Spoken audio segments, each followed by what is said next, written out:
નમસ્તે વિદ્યાર્થી મિત્રો, હું ઉર્વશી મોદી શ્રી MB કર્ણાવત હાઈસ્કૂલ પાલનપુરની યુટ્યુબ ચેનલ પર આપનું હાર્દિક સ્વાગત કરું છું. હાલમાં વિશ્વભરમાં ચાલી રહેલ કોવિડ-19ની મહામારીના અનુસંધાને આપણે વિડીયો લેક્ચર દ્વારા અભ્યાસ કરવાની જરૂરિયાત ઊભી થઈ છે. જે માટે MB કર્ણાવત હાઈસ્કૂલના તમામ શિક્ષકો પોતાના વિષયનું જ્ઞાન તમારા સુધી પહોંચતું થાય તે માટેના પ્રયત્નો કરી રહ્યા છે, જેનો આજે આપણે પ્રયત્ન કરીએ છીએ.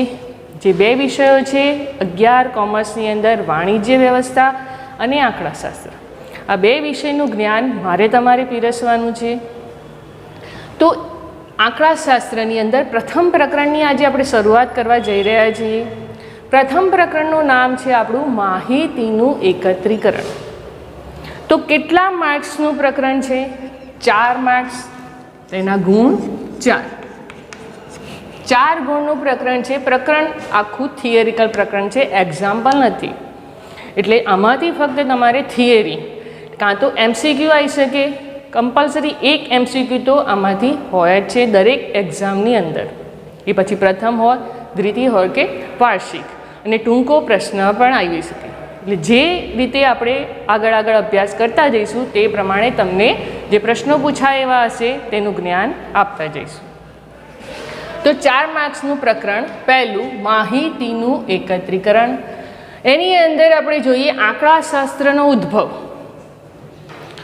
તો આંકડાશાસ્ત્ર ક્ષેત્રે ભારતનું પ્રદાન, આપણા દેશનું પ્રદાન આંકડાશાસ્ત્ર ક્ષેત્રે હાલનું નથી, મૌર્ય સામ્રાજ્ય વખતનું છે.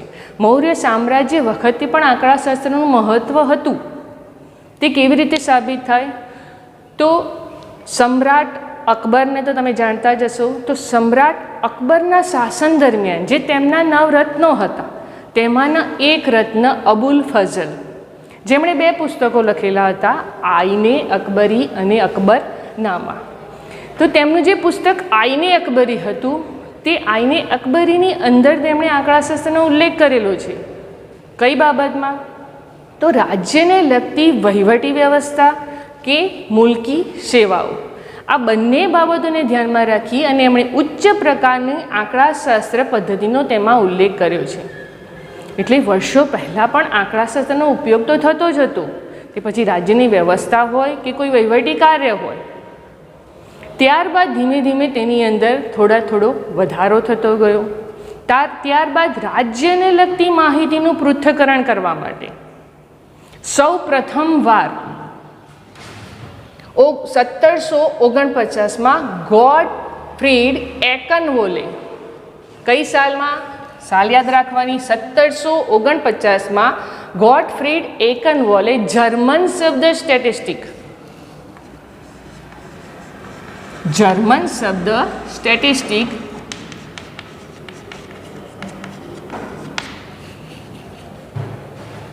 નો ઉલ્લેખ કર્યો કે આપણે જેને કહીએ છીએ સ્ટેટ, આંકડાશાસ્ત્રનું આપણે શોર્ટ ફોર્મ બોલીએ છીએ સ્ટેટ.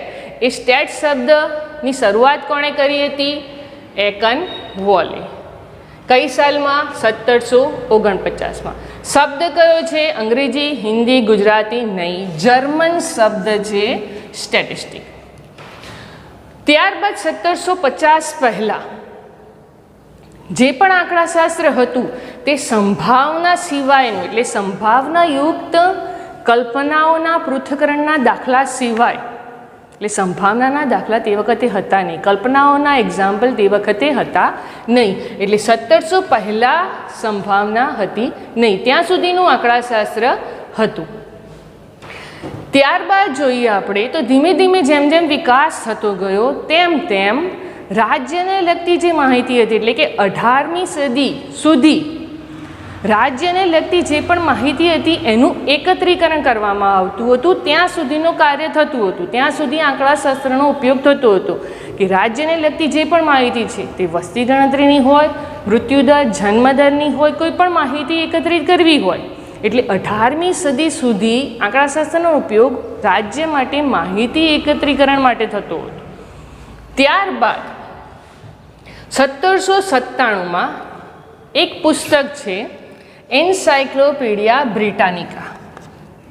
જે ડિક્શનરી સ્વરૂપનું પુસ્તક છે તેની અંદર આંકડાશાસ્ત્રનો ઉલ્લેખ કરવામાં આવ્યો. ઇન્સાઇક્લોપીડિયા બ્રિટાનિકા, સાલ 1797. એમસીક્યુની અંદર પૂછાય એવા પ્રશ્નો છે. ગોટફ્રીડ એકનવોલનો પણ પ્રશ્ન એમસીક્યુમાં પૂછાય. ત્યારબાદ ઇન્સાઇક્લોપીડિયા બ્રિટાનિકામાં આંકડાશાસ્ત્રનો ઉલ્લેખ થયો. ઈસવીસન કઈ સાલ? તો 1797માં બ્રિટાનિકામાં થયો હતો. ત્યારબાદ 17મી અને 18મી સદીમાં શરૂઆત થઈ શેની? સંભાવના શાસ્ત્રની. તો સંભાવના શાસ્ત્રના પ્રારંભિક પરિણામો ક્યારે મળ્યા? તો 17મી અને 18મી સદીમાં. તે પ્રારંભિક પરિણામો આપનાર કોણ? બે મહારથીઓ હતા. એમસીક્યુમાં પૂછાય એવો પ્રશ્ન છે. બે મહારથીઓ, તેના બે મહારથીઓ હતા જેમના નામ લાપ્લાસ અને ગોસ. આ બે નામ યાદ રાખવાના કે સંભાવના શાસ્ત્રના પ્રારંભિક પરિણામો આપનાર કયા બે મહારથીઓ હતા? તો લાપ્લાસ અને ગોસ. એ બે મહારથીઓએ સંભાવના શાસ્ત્રના પ્રારંભિક પરિણામો આપ્યા હતા. ક્યારે? 17મી અને 18મી સદીમાં. ત્યારબાદ 1834માં એક સમિતિની રચના થઈ, રોયલ આંકડાશાસ્ત્રીય સંગઠન. તો એ સમિતિની સ્થાપના ક્યાં થઈ હતી? તો લંડનમાં. એ સમિતિની સ્થાપના થઈ. તેનું નામ રોયલ આંકડાશાસ્ત્રીય સંગઠન. રોયલ આંકડાશાસ્ત્રીય સંગઠનની સ્થાપના કઈ સાલમાં થઈ હતી? તો 1834માં. ક્યાં થઈ હતી? તો લંડનમાં તેની સ્થાપના કરવામાં આવી હતી. ત્યારબાદ 19મી સદીનો અંત અને 20મી સદીની શરૂઆત. 18મી સદી સુધી આપણે જોયો તેનો ઉદ્ભવ ક્યાં સુધી હતો. હવે 19મી સદીનો અંત અને 20મી સદીની શરૂઆતમાં શું થયું? તો આધુનિક પાસાઓનો ઉદ્ભવ થયો.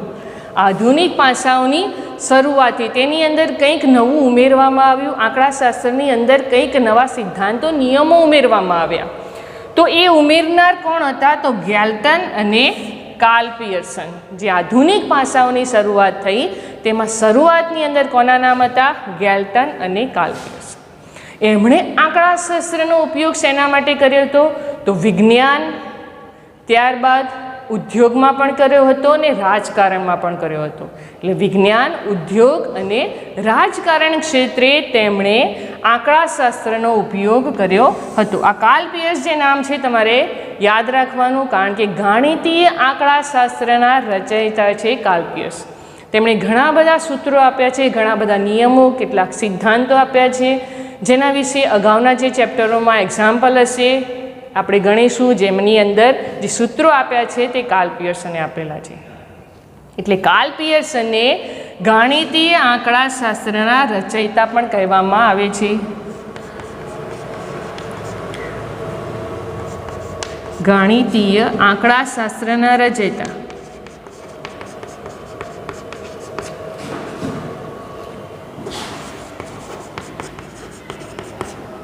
આ યાદ રાખવાનું ખાસ પ્રશ્ન આવે છે કે ગાણિતીય આંકડાશાસ્ત્રના રચયિતા કોણ? તો કાર્લ પિયર્સન. ત્યારબાદ કાર્લ પિયર્સને શેની અંદર પોતાનું પ્રદાન આપ્યું છે? તો ઇંગ્લેન્ડની અંદર એક પ્રયોગશાળા છે. તે પ્રયોગશાળાની અંદર તેમણે આંકડાશાસ્ત્રનો ઉપયોગ કર્યો છે. જે ઉચ્ચ કક્ષાની પ્રયોગશાળા ઇંગ્લેન્ડની અંદર હતી તેની અંદર તેમણે આંકડાશાસ્ત્રનો ઉપયોગ કર્યો. તે સિવાય 1911માં લંડન યુનિવર્સિટીમાં જે કોલેજ હતી યુનિવર્સિટીની, એ કોલેજની અંદર તેમણે આંકડાશાસ્ત્રના વિભાગની સ્થાપના કરી હતી. ક્યારે? તો 1911માં. ક્યાં? લંડનમાં. શેની સ્થાપના કરી હતી? આંકડાશાસ્ત્રના વિભાગની સ્થાપના કરી હતી. ત્યારબાદ 1910 અને 1920માં અહીંયા કાર્લ પિયર્સનનું જે યોગદાન છે પૂર્ણ થાય છે. ત્યારબાદ આવે છે ગોસેટ અને ફિશર. તો 1910 અને 1920 દરમિયાન ગોસેટ અને ફિશરે શેની શરૂઆત કરી હતી? તો લઘુ નિદર્શ માહિતી માટે આધુનિક આંકડાશાસ્ત્રના વિજ્ઞાનની રચના કરી હતી. શેના માટે? લઘુ નિદર્શ માટે.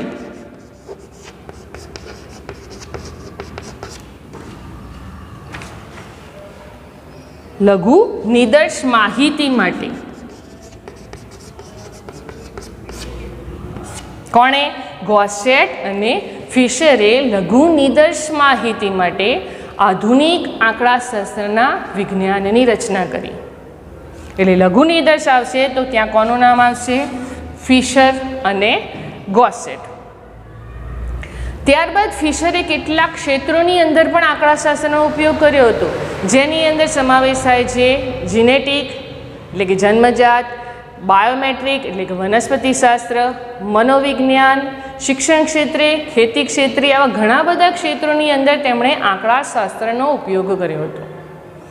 એટલે તેમને આંકડાશાસ્ત્રના પિતા તરીકેનું પણ બિરુદ પ્રાપ્ત થયું છે. એટલે તેમને આંકડાશાસ્ત્રના પિતા ગણવામાં આવે છે. ફિશર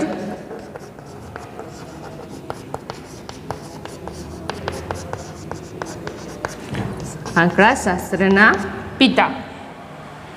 એક આ એમસીક્યુ મહત્વનો છે કે આંકડાશાસ્ત્રના પિતા કોણ? તો ફિશર. અને ગાણિતીય આંકડાશાસ્ત્રના રચયિતા પૂછ્યું હોય તો કાર્લ પિયર્સન.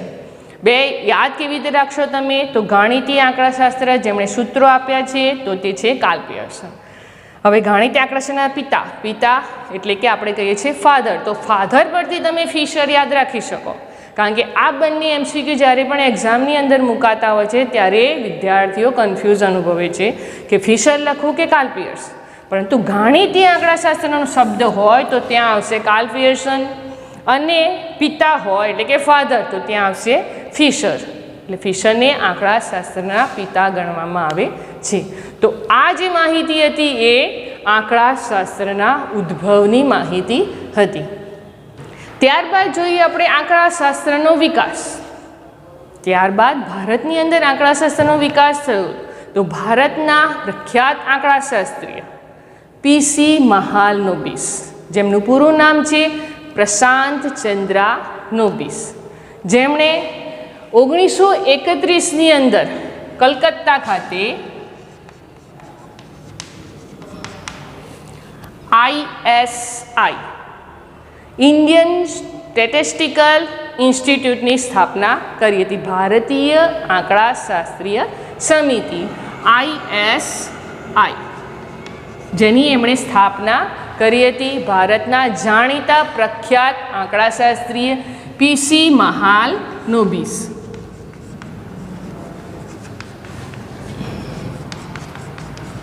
આ નામ તમારે યાદ રાખવાનું, પીસી મહાલનોબિસ, કે ભારતીય આંકડાશાસ્ત્રની સ્થાપના કોણે કરી હતી? તો પીસી મહાલનોબિસ. કઈ સાલમાં? 1931માં. ક્યાં કરી હતી? તો તેમણે કલકત્તામાં તેની સ્થાપના કરી હતી. ત્યારબાદ 1941ની અંદર કલકત્તાની અંદર યુનિવર્સિટીમાં આંકડાશાસ્ત્રના વિષયની શરૂઆત કરી હતી, કે જેમ કાર્લ પિયર્સને શરૂઆત કરી હતી આંકડાશાસ્ત્રના વિભાગની, તે જ રીતે પીસી મહાલનોબિસે કલકત્તા યુનિવર્સિટીની અંદર આંકડાશાસ્ત્રના વિષયની શરૂઆત કરી હતી.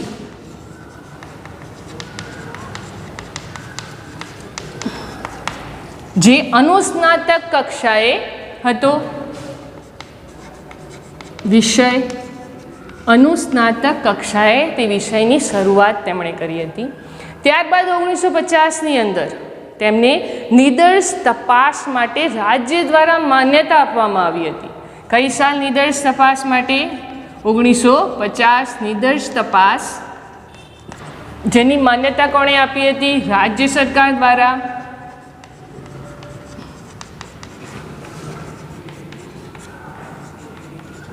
માન્યતા આપવામાં આવી હતી. હવે જોઈએ તો આપણે આંકડાશાસ્ત્રની વ્યાખ્યા, તેનો અર્થ. તો 1935ની અંદર WF વિલ્કોક્સ,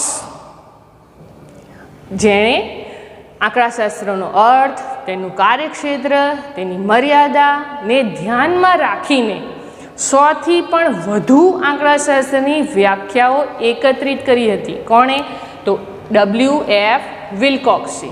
કેટલી? 100થી પણ વધુ. ક્યારે? 1935માં વ્યાખ્યાઓ એકત્રિત કરી હતી. પરંતુ તેમાંની એક વ્યાખ્યા આપણે આપણા પુસ્તકમાં છે જે આપણે તૈયાર કરવાની. તો એ જે વ્યાખ્યા છે તે કોણે આપી છે? ક્રોક્સ્ટન અને કાઉડને આંકડાશાસ્ત્રની પર્ટિક્યુલર વ્યાખ્યા આપી છે. તે વ્યાખ્યાનો આપણે અભ્યાસ કરીશું. તો ક્રોક્સ્ટન અને કાઉડને આપેલ વ્યાખ્યા. તો આંકડાશાસ્ત્ર એક વિજ્ઞાન છે જે માહિતીનું એકત્રીકરણ, પૃથ્થકરણ અને અર્થઘટન કરે છે. ફરીથી વ્યાખ્યા સમજીએ આપણે. ક્રોક્સ્ટન અને કાઉડન શું કહે છે કે આંકડાશાસ્ત્ર એક વિજ્ઞાન છે. જેમ વિજ્ઞાનની અંદર નિયમો અને સિદ્ધાંતો છે તેમ આંકડાશાસ્ત્રની અંદર પણ કેટલાક નિયમો છે, કેટલાક સિદ્ધાંતો છે જેને અપનાવીને આપણે એક્ઝામ્પલ ગણીએ છીએ, થિયરી તૈયાર કરીએ છીએ. તો આંકડાશાસ્ત્ર એક વિજ્ઞાન છે જે માહિતીનું એકત્રીકરણ એટલે કે માહિતી પ્રાપ્ત કરવાની છે જુદી જુદી જગ્યાએથી, જુદા જુદા વિસ્તારોમાંથી, જુદા જુદા વિભાગોમાંથી માહિતી એકત્રિત કરવાની છે. ત્યારબાદ તેનું પૃથ્થકરણ એટલે કે તેને જુદા જુદા વિભાગોમાં વહેંચવાની છે, એને છૂટી કરવાની છે કે જે વિભાગની અંદર જે માહિતી છે ત્યાં એ માહિતી મૂકવાની છે. દાખલા તરીકે પોસ્ટ ઓફિસની અંદર તમામ ટપાલોને જુદા જુદા એરિયા વાઇઝ, સરનામા વાઇઝ જેમ ટપાલો અલગ અલગ કરવામાં આવે છે વિભાગની અંદર, તે જ રીતે જે પણ માહિતી પ્રાપ્ત થઈ છે તે માહિતીનું પૃથ્થકરણ કરવાનું છે, વિભાગોમાં વહેંચવાનું છે. અને વિભાગોમાં વહેંચ્યા બાદ તે માહિતીનું અર્થઘટન કરવાનું. એટલે જે માહિતી જોઈએ છે તે માહિતી મેળવવાનું, તેના પર પરિણામો પ્રાપ્ત કરવાનો પ્રયાસ કરવાનો. માટે તેની વ્યાખ્યા છે આંકડાશાસ્ત્ર વિજ્ઞાન છે જે માહિતીનું એકત્રીકરણ, પૃથ્થકરણ અને અર્થઘટન કરે છે. ત્યારબાદ 1949માં ઔદ્યોગિક આંકડાશાસ્ત્ર અને આંકડાશાસ્ત્રની એક શાખા જેને કહેવાય છે કાર્યાત્મક સંશોધન,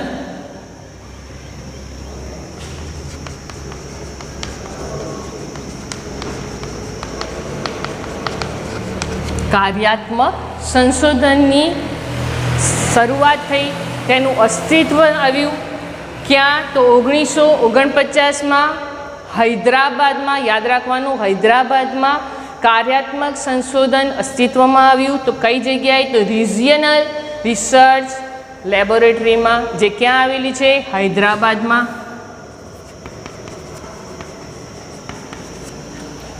ઓગણીસો 49માં હૈદરાબાદમાં રિજિયનલ રિસર્ચ લેબોરેટરીમાં કાર્યાત્મક સંશોધન અસ્તિત્વમાં આવ્યું.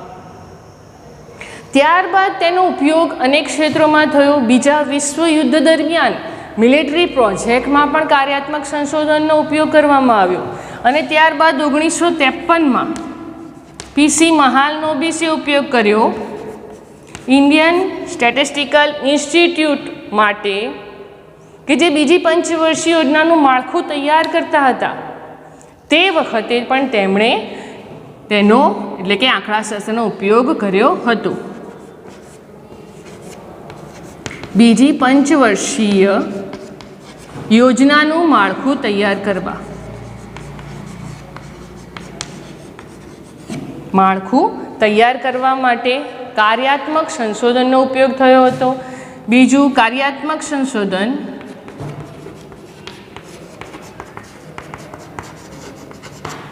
બીજા વિશ્વયુદ્ધ દરમિયાન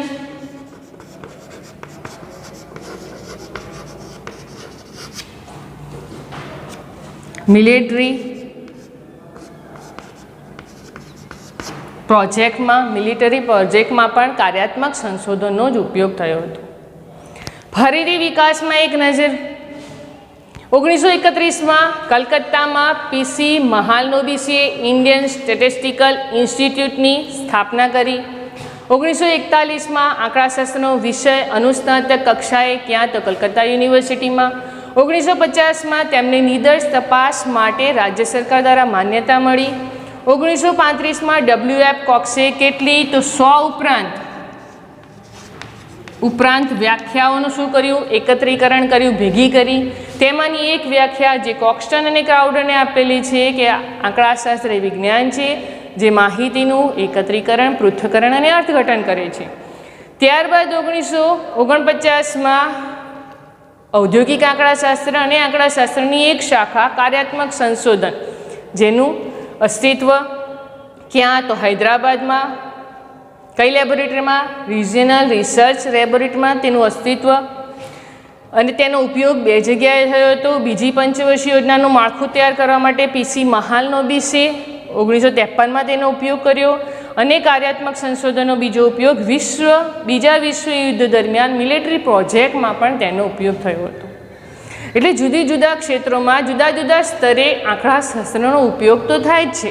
સરકાર માટે પણ તે ઉપયોગી છે. માથાદીઠ આવક નક્કી કરવામાં આંકડાશાસ્ત્રનો ઉપયોગ થાય છે. માંગને પહોંચવા માટે સંગ્રહનું કદ કેટલું રાખવું એના માટે ઉપયોગ થાય છે. જુદા જુદા ક્ષેત્રોની અંદર તમામ જગ્યાએ આંકડાશાસ્ત્રનો ઉપયોગ કરવામાં આવે છે.